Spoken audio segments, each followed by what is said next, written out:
Bon, c'est une décision qui, très globalement, valide la loi qui a été adoptée le 26 juillet par le Parlement, à deux exceptions près, comme vous venez de le dire. L'une concerne l'isolement obligatoire. Ça a été dit à l'instant sur votre plateau que le Conseil constitutionnel a censuré parce qu'elle portait une atteinte à la liberté d'aller et de venir automatique.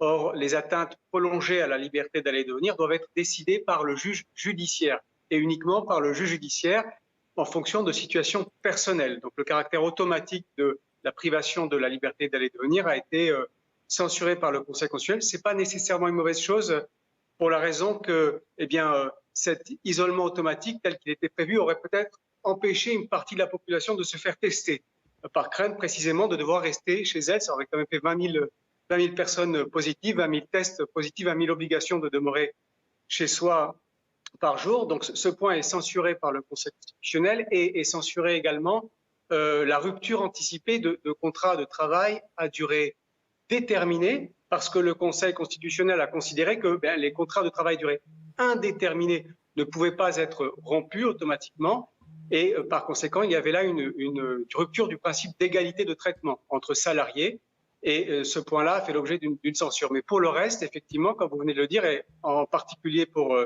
tout ce qui concerne le pass sanitaire largement étendu tel qu'il est prévu par le Parlement, le Conseil constitutionnel a validé la position du Parlement.